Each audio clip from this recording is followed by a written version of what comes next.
people join for all kinds of reasons. You know, some people are very ideologically motivated. And you know, in a kind of proper sense, let's say jihadists, or in the case of a group like Baden-Meinhof, committed violent revolutionaries. And others are kind of biblical excitement, because it seems glamorous, sexy. Some people do it because they're hungry, and they've been given a uniform, a couple of square meals a day. I think a lot of people do it, particularly in the world that I'm describing, Kashmir, out of a lot of the Arab world, because these are in many ways dysfunctional societies in which there's very little prospect for young men of making anything of their lives at all. You know, there's really nowhere to go. They're dead-end societies. And this prospect of being warrior, you know, being heroic, it speaks to their manhood, you know, in a world in which life emasculates them. And people do it for, you know, male reasons, nothing to do with the Quran, just to do with testosterone. Right? I think there are a lot of different reasons. And in the end, the fundamental point is a non-Western point, because if you take a situation like Kashmir, in which there are certain pressures working on everybody, you know, there are certain pressure from the Indian army, certain pressure from jihadist groups, etc. Everybody suffers their own, you could say.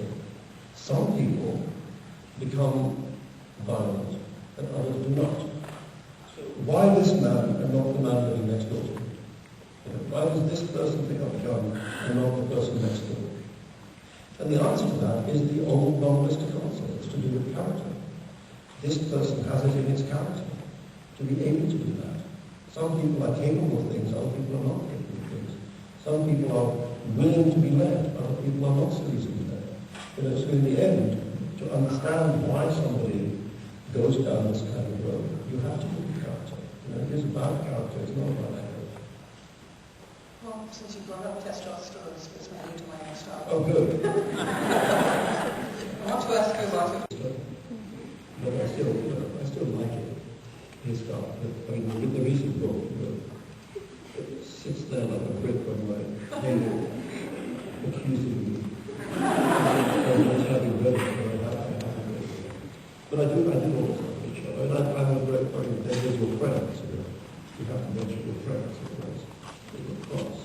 Talk about how India shaped your imagination, but I would like to know what kind of Indian literature, particularly in the regional languages that you read and that you think into. You know, probably the one writer that I would actually name is Salman Rushdie. Manju was a Bombay writer initially, and then went to Pakistan. Indian Muslim writer went to Pakistan and immediately drank himself to death because he was so miserable at writing. In the much more stultifying atmosphere of Karachi and Lahore, not like London.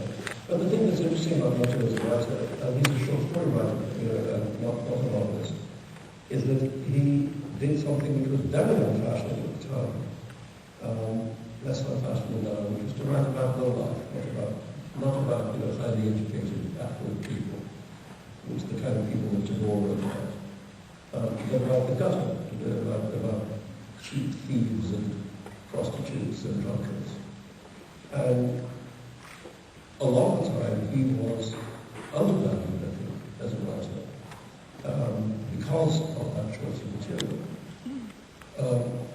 But I think those stories, you know, they pass the test of time in the most spectacular way. Every single one of the stories now is powerful and vivid and creates a world that is passionate and has blood in it. You know? And I certainly have learned a great deal by studying these stories. You know, there is his famous story, which is probably the greatest story written about the partition in India. It is his story told by Take Singh, which is a story about the lunatic asylum, very near where the partition frontier is about to be made, except nobody is yet exactly sure exactly where the frontier will go. And so they deal with religion directly, or